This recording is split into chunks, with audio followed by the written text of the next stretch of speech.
ಕೃಷ್ಣ ರಾಠೋಡ್ ಅವರ lockup death ನಿಧನದ ಪ್ರಕರಣವನ್ನು ಉನ್ನತ ತನಿಖೆ ಮತ್ತು ಸಿಬಿಐಗೆ ಕೇಸ್ ವರ್ಗಾವಣೆ ಮಾಡಬೇಕು ಎಂದು ಬಂಜಾರ ಸಮುದಾಯದ ಮುಖಂಡ ರಾಮಚಂದ್ರ ಜಾಧವ್ ಆಗ್ರಹಿಸಿದರು. ಕಲಬುರಗಿಯ ಪತ್ರಿಕಾ ಭವನದಲ್ಲಿ ಕರೆದ ಸುದ್ದಿಗೋಷ್ಠಿಯನ್ನು ಉದ್ದೇಶಿಸಿ ಮಾತನಾಡಿದ ಅವರು, ಕೆಲ ದಿನಗಳ ಹಿಂದೆ ನಡೆದ ಬಲಾತ್ಕಾರ ಪ್ರಕರಣದ ಸಂಬಂಧವಾಗಿ ಪೊಲೀಸ್ ಠಾಣೆಗೆ ಕೃಷ್ಣ ರಾಠೋಡ್ ಅವರನ್ನ ತನಿಖೆಗೆ ಕರೆಸಿಕೊಳ್ಳಲಾಗಿತ್ತು. ತನಿಖೆ ಸಂದರ್ಭದಲ್ಲಿ ಪೊಲೀಸರು ಅವರನ್ನ ಹೊಡೆದಿರುವುದರಿಂದ ಅವರಿಗೆ ಉಂಟಾದ ಗಾಯಗಳಿಂದ ಅವರು ನಿಧನರಾಗಿದ್ದಾರೆ. ಆದ ಕಾರಣ ಈ ಪ್ರಕರಣದ ಕುರಿತು ಸ್ವತಂತ್ರ ಉನ್ನತ ಮತ್ತು ಸಮಗ್ರ ತನಿಖೆ ನಡೆಸಿ ಪ್ರಕರಣವನ್ನ ಸಿಬಿಐಗೆ ವಹಿಸಬೇಕು. ತಪ್ಪಿತಸ್ಥರಾದ ಅಧಿಕಾರಿಗಳು ಮತ್ತು ಸಂಬಂಧಿಸಿದವರ ವಿರುದ್ಧ ಕಠಿಣ ಕ್ರಮ ಕೈಗೊಳ್ಳಬೇಕು ಸೇರಿದಂತೆ ವಿವಿಧ ಬೇಡಿಕೆಗಳನ್ನು ಈಡೇರಿಸುವಂತೆ ಆಗ್ರಹಿಸಿದರು.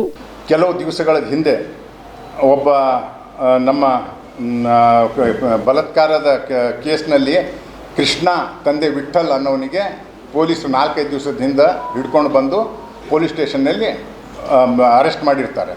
ಅರೆಸ್ಟ್ ಮಾಡಿ ಅವನ ಜೊತೆಗೆ ಮತ್ತೆ 2-3 ಹುಡುಗರಿಗೆ ಕೂಡ ತಂದು ಅರೆಸ್ಟ್ ಮಾಡಿರ್ತಾರೆ. ಆ ಹುಡುಗರು ಎಲ್ಲರ ಅನ್ನೋದು ನಮಗಿನ್ನೂ ಗೊತ್ತಾಗಿಲ್ಲ, ಅದನ್ನು ಕೂಡ ಗೊತ್ತಾಗಿಲ್ಲ. ಆ ಅರೆಸ್ಟ್ ಮಾಡಿದ ಮೇಲೆ ಅವ್ರಿಗೆ ಏನು ಮಾಡಿದ್ದಾರೆ, ಆರೋಪಿಗೆ ನಿನ್ನೆ 4-5 ದಿವಸ ಅವ್ರಿಗೆ ಅರೆಸ್ಟ್ ಮಾಡಿ ನಿನ್ನೆ ಅಂದರೆ ಮೊನ್ನೆ ಬೆಳಿಗ್ಗೆ 23ನೇ ತಾರೀಕು ಬೆಳಿಗ್ಗೆ ಇವರಿಗೆ ಅವ್ರ ಸತ್ತವನ ತಾಯಿಗೆ ಮತ್ತು ಮಗನಿಗೆ ರಾತ್ರಿ ಅವ್ರಿಗೆ 3 ಪೊಲೀಸರು ಫೋನ್ ಮಾಡಿ ಪೊಲೀಸ್ ಸ್ಟೇಷನ್ಗೆ ಬರ್ಲಿಕ್ಕೆ ಹೇಳಿದ್ದಾರೆ. ಪೊಲೀಸ್ ಸ್ಟೇಷನ್ಗೆ ಬರ್ಲಿಕ್ಕೆ ಹೇಳಿದ ಮೇಲೆ ಅವರಿಗೆ ವಿಚಾರಣೆ ಅಂದರೆ ಆ ಸತ್ತ ಮೊದಲೇನು ಒಂದು ಹೆಣ್ಮಗಳು ಇದು ಆಗಿದ್ದಾಳಲ್ಲ ಮಿಸ್ಸಿಂಗ್ ಕೇಸ್ನಲ್ಲಿ, ಆ ಹೆಣ್ಮಗಳದ್ದು ಶವ ಎಲ್ಲದ ಅಂತೇಳಿ ತೋರಿಸ್ಲಿಕ್ಕೆ ಇನ್ವೆಸ್ಟಿಗೇಷನ್ ಮಾಡಲಿಕ್ಕೆ ಅವನಿಗೆ ಒಯ್ದಿದ್ದಾರೆ.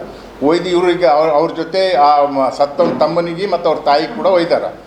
ಆ ಒಯ್ದಾಗ ಒಂದೆರಡು ಕಡೆ ಹೆಣ ಅಗಿಸಿ ನೋಡ್ಸ್ಯಾರ, ಎಲ್ಲಿ ಹೆಣ ಸಿಕ್ಕಿಲ್ಲ. ಸಿಕ್ಕಿದ ಮೇಲೆ ಆ ಹುಡುಗನ ತಮ್ಮ ಚಲೋ ಹೊಡೆದಿದ್ದಾರಂತ. ರಾತ್ರಿ ಹೊಡೆದು ಅವನಿಗೆ ತಲೆಗೆ ಗಾಯ ಪೆಟ್ಟಾಗ್ಯದ, ರಕ್ತ ಆಗಿತ್ತಂತ.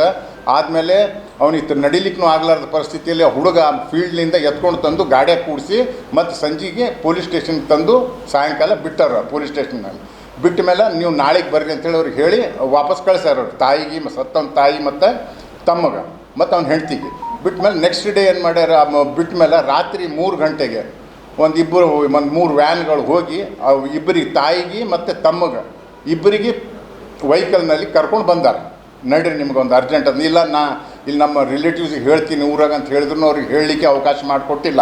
ಅವ್ರಿಗೆ ಕರ್ಕೊಂಡು ಬಂದು ಪೊಲೀಸ್ ಸ್ಟೇಷನ್ನಾಗ ಕರ್ಕೊಂಡು ಬಂದು ನೋಡು ರಾತ್ರಿ ಹಿಂಗೆ ಆಗ್ಯದ, ಇವ ನಮ್ಮ ಕೃಷ್ಣ ರಾಠೋಡ ಸತ್ತನ, ಅದಕ್ಕೆ ನೀವೇನು ಮಾಡಬೇಕು, ನಾವು ಹೇಳ್ದಂಗೆ ಕೇಳಬೇಕು. ಒಂದು ವೇಳೆ ನಾವು ಹೇಳ್ದಂಗೆ ಕೇಳಿಲ್ಲ ಅಂದರೆ ನಿನ್ನ ಮೇಲೆ ಡಬಲ್ ಮರ್ಡರ್ ಕೇಸ್ ಹಾಕ್ತೀವಿ ಅಂಥೇಳಿ ಹೆಣ್ಮಗಳಿಗೂ ಅವಾಚ್ಯ ಶಬ್ದದಿಂದ ಪೊಲೀಸ್ ಅಧಿಕಾರಿಗಳು ಬೈದ ಹೆಣ್ಮಗಳಿಗೂ ಇದು ಮಾಡಿದ ಮೇಲೆ ನೀವು ಒಂದು ವೇಳೆ ಹೇಳಿಲ್ಲ ಅಂದರೆ ನಿಮ್ಮ ಮೇಲೆ ಡಬಲ್ ಮರ್ಡರ್ ಕೇಸ್ ಹಾಕ್ತೀವಿ ಅಂತೇಳಿ ಅಂಜಿಸಿ ನಾವು ಹೇಳ್ದಂಗೆ ನೀವು ಪೊಲೀಸರಿಗೆ ಡಾಕ್ಟರ್ಗಳಿಗೆ ಹೇಳಿಕೆ ಕೊಡಬೇಕು, ಮತ್ತು ಪತ್ರಿಕಾ ಮಾಧ್ಯಮದವರಿಗೂ ನಾವು ಹೇಳ್ದಂಗೆ ಹೇಳಬೇಕು, ಇಲ್ಲಾಂದ್ರೆ ನಿಮ್ಮ ಮೇಲೆ ಕೇಸ್ ಹಾಕ್ತೀವಿ ಅಂತೇಳಿ ಅವ್ರಿಗೆ ಅಂಜಿಸಿ ಏನು ಮಾಡಿದ್ದಾರೆ, ಮುಂಜಾನೆ 7, 8:30, 9 10ಕ್ಕೆ ಸುಮಾರಿಗೆ ಹಾಸ್ಪಿಟ್ಲಿಗೆ ಒಯ್ದಾರೆ. ಅವ್ರಿಗೆ ಒಯ್ದಲ್ಲಿ ಬಾಡಿ ತೋರಿಸ್ಯಾರ. ಅಲ್ಲಿ ಪೇಪರ್ ಮೀಡಿಯಾದವ್ರಿಗೆ ಏನೋ ಮಾತಾಡಿದ್ದಾರೆ. ಅವರು ಮಾಡಿದ ಮೇಲೆ ಒಯ್ದಾರೆ. ಆ ಅವರು ಬಾಡಿ ಒಯ್ತೀನಿ ಊರಿಗೆ ಅಂತ ಹೇಳಿದ್ರು ಬಾಡಿ ಒಯ್ಗುಡ್ಸಿಲ್ಲ. ಇಲ್ಲ ನೀವು ಬಾಡಿ ಉರಿ ಹೋದ್ರೆ ಅಲ್ಲೆಲ್ಲ ಅನಾಹುತಗಳಾಗ್ತಾವೆ, ಗದ್ದಲಾಗ್ತದೆ, ನೀವೇನು ಮಾಡಿರಿ ಇಲ್ಲೇ ಹೆಣ ಸುಡ್ತೀವಿ ನಾವು ಅಂಥೇಳಿ ಇಲ್ಲಿ ಸಂತ್ರಾಸ ಹೊಡಿದಾಗ ಆ ಹೆಣ ಸುಟ್ಟಿ ಅವ್ರಿಗೆ ಇಬ್ಬರಿಗೆ ಆಟೋದಾಗ ಹಾಕಿ ತಮ್ಮ ತಂದಿಗೆ ತಾಯಿಗೆ ಮತ್ತು ತಮ್ಮಗೆ ಮನೆ ಕಳಿಸ್ಯಾರ. ಮತ್ತು ಆ ಹೆಂಡ್ತಿಗೂ ಇಲ್ಲೇ ಹೀರಾಪುರದವ್ರು ಇದ್ದಾರೆ ಪಾಪ ಹೆಣ್ಮಗಳು, ಅವ್ನ ಹೆಂಡ್ತಿ, ಅವಳಿಗೆ ಕೂಡ ಅವರು ಹೀರಾಪುರಕ್ಕೆ ಕಳಿಸ್ಯಾರ. 2 ಲಕ್ಷ ರೂಪಾಯಿ ಕೊಟ್ಟು ಹೀರಾಪುರ 2 ಲಕ್ಷ ರೂಪಾಯಿ ಅವ್ರಿಗೆ ಕೊಟ್ಟು ಅಂದರೆ ಇದು ಏನು ಮಾಡಬೇಡ್ರಿ ಅಂತ ಹೇಳಿ ಅವ್ರಿಗೆ ಕೊಟ್ಟು ಕಳಿಸ್ಯಾರ. ಇವರು ಅತಿ ಬಡವರಿದ್ದಾರೆ. ಇವರು ಅಷ್ಟು ಹೋದ್ಮೇಲೆ ಆಮೇಲೆ ನಮಗೆ ಗೊತ್ತಾಯ್ತು ಹಿಂಗೆ ಆಗ್ಯದಂದಮೇಲೆ ನಾವೆಲ್ಲ ಹೋಗಿ ಬಂದು ನಿನ್ನೆ ರಾತ್ರಿ ಎಲ್ಲ ಕಮಿಷನರ್ಗೆ ಹೇಳಿ ಎಲ್ಲ ಕಂಪ್ಲೇಂಟ್ ಮಾಡಿ ಎಲ್ಲ ಇದು ಮಾಡಿದ್ಮೇಲೆ ಇದು ಸ್ವಲ್ಪ ಜನರಿಗೆ ಗೊತ್ತಾಗ್ಯದ. ನಮ್ಮ ಮನವಿ ಏನಂತ ಹೇಳಿದರೆ, ಈ ಪೊಲೀಸರದ್ದು ದೌರ್ಜನ್ಯ ಭಾಳ ಆಗಿದೆ. ಇದು ಒಂದೇ ಅಲ್ಲ, 2-3 ಕೇಸ್ಗಳಾಗಿದೆ. ಇದಕ್ಕಿಂತ ಮುಂಚೆ ಈ ಒಂದು ಹೆಣ್ಮಗಳಿಗೆ ಕೂಡ ಇಲ್ಲಿ ಮಿಸ್ ಆಗಿದ್ದಾಳೆ ಅಂತೇಳೇನು ಹೇಳಿದಾರಲ್ಲ, 3 ತಿಂಗಳಾಯಿತು, ಆ ಹುಡುಗಿ ಇನ್ನೂ ಸಿಕ್ಕಿಲ್ಲ. ಅದ್ರ ಬಗ್ಗೆನೂ ಇನ್ನೂ ತನಿಖೆ ಆಗಿಲ್ಲ. ಮತ್ತು ಇದರಂಗೆ ಒಂದು 3-4 ತಿಂಗಳ ಹಿಂದೆ ಇನ್ನೊಂದು ಮರ್ಡರ್ ಆಗಿತ್ತು, ಅವಾಗೂ ಹಂಗೆ ಮಾಡಿದ್ದಾರೆ. ಇದು ಮಾತ್ರ ಪಕ್ಕ ಅವರು ಪೊಲೀಸ್ ಸ್ಟೇಷನ್ನಲ್ಲೇ ಲಾಕಪ್ ಡೆತ್ ಆಗಿದ್ದದ. ಲಾಕಪ್ ಡೆತ್ ಆದಮೇಲೆ ಇದು ಮಾಡಿದೆ. ಯಾಕಂದರೆ 2 ಲಕ್ಷ ರೂಪಾಯಿ ಕೊಡೋದು ಅವ್ರಿಗೆ ಏನು ಅವಶ್ಯಕತೆ ಇತ್ತು, 2 ಲಕ್ಷ ರೂಪಾಯಿನೂ ಕೊಟ್ಟಿದ್ದಾರೆ. ಅದಕ್ಕೆ ನಾವು ಸರ್ಕಾರಕ್ಕೆ ಏನು ಮನವಿ ಮಾಡ್ತಿದ್ರು, ಸ್ವಲ್ಪ ಕಾನೂನನ್ನು ಒಂದು ಈ ದೌರ್ಜನ್ಯ ಮತ್ತು ಕಾನೂನನ್ನು ಸ್ವಲ್ಪ ಸರಿಯಾಗಿ ಮಾಡ್ಕೊಂಡು ನಡ್ಸ್ಕೊಂಡು ಹೋಗಲಿ.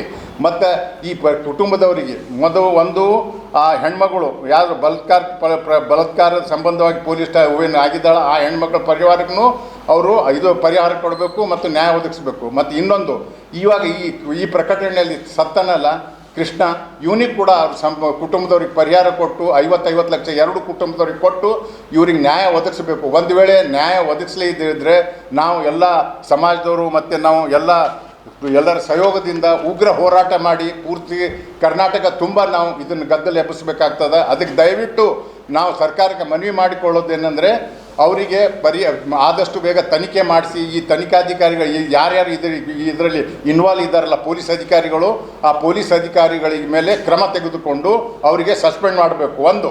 ಎರಡನೇದಾಗಿ ಆ ಎರಡು ಪರಿವಾರದವರಿಗೆ, ಆ ಹೆಣ್ಮಗಳೇನು ಮಿಸ್ಸಿಂಗ್ ಇದ್ದಾಳಲ್ಲ ಆ ಪರಿವಾರದವರಿಗೆ ಮತ್ತು ಈ ಈಗ ಮೊನ್ನೆ ಹೊಡೆದೇನು ಪೊಲೀಸ್ನವ್ರು ಹೊಡೆದಾರಲ್ಲ ಆ ಕೇಸಿನಲ್ಲಿ ಅವ್ರಿಗೆ ಕೂಡ ಆ ಪರಿವಾರದವ್ರಿಗೆ ಕೂಡ ಅವರಿಗೆ ಪರಿಹಾರವನ್ನು ಕೊಟ್ಟು ಅವರಿಗೆ ಸಂರಕ್ಷಣೆಯನ್ನು ಕೊಡಬೇಕಂತೇಳಿ ನಾವು ನಿಮ್ಮ ಪತ್ರಿಕಾ ಮಾಧ್ಯಮ ನಾವು ಎಲ್ಲರಿಗೆ ನಾವು ಮನವಿ ಮಾಡಿಕೊಳ್ತೀವಿ. ದಯವಿಟ್ಟು ಬಿಪಿಎಲ್ ರೇಷನ್ ಕಾರ್ಡ್ ಹಾಗೂ ಆಯುಷ್ಮಾನ್ ಕಾರ್ಡ್ ಫಲಾನುಭವಿಗಳಿಗೆ ಸುಜಿನಿ ಆಸ್ಪತ್ರೆಯಲ್ಲಿ ಉಚಿತ ಚಿಕಿತ್ಸೆ. ಕಲಬುರಗಿಯಲ್ಲಿ ಸ್ತ್ರೀ ರೋಗ ಹಾಗೂ ಮಕ್ಕಳ ಚಿಕಿತ್ಸೆಗಾಗಿಯೇ ಪ್ರತ್ಯೇಕ ಆಸ್ಪತ್ರೆ ಪ್ರಾರಂಭ.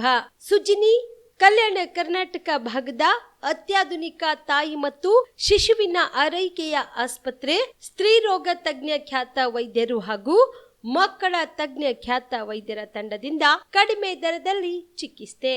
ವಿಶ್ವ ದರ್ಜೆಯ ಉಪಕರಣಗಳ ಮತ್ತು ಅತ್ಯಾಧುನಿಕ ಐಸಿಯು, ಎನ್ಐಸಿಯು ಹಾಗೂ ಇತರೆ ಸೌಲಭ್ಯಗಳಿಂದ ಮಕ್ಕಳಿಗೆ ಗುಣಮಟ್ಟದ ಆರೈಕೆ. ಸುಜಿನಿ ಆಸ್ಪತ್ರೆಯಲ್ಲಿನ ಸೌಲಭ್ಯಗಳು: ದಿನದ 24 ಗಂಟೆಯಲ್ಲಿ ತುರ್ತು ಸೇವೆ, ಹೈ ರಿಸ್ಕ್ ಗರ್ಭಧಾರಣೆ, ಒಬೆಸ್ಟ್ರಿಕ್ ಐಸಿಯು, ನವಜಾತ ಮತ್ತು ಶಿಶು ಐಸಿಯು, ಶಿಶು ಸಂಬಂಧಿತ ಶಸ್ತ್ರಚಿಕಿತ್ಸೆ, ಲ್ಯಾಪ್ರೋಸ್ಕೋಪಿ, ಲಸಿಕಾಕರಣ, ತಜ್ಞ ವೈದ್ಯರ ಸಲಹೆ, ಡಯಾಗ್ನೋಸ್ಟಿಕ್ ಮತ್ತು ಅಲ್ಟ್ರಾಸೌಂಡ್ ಸೇರಿದಂತೆ ಅನೇಕ ಸೌಲಭ್ಯಗಳು ನಿಮ್ಮ ಸುಜಿನಿ ಆಸ್ಪತ್ರೆಯಲ್ಲಿ ಲಭ್ಯ.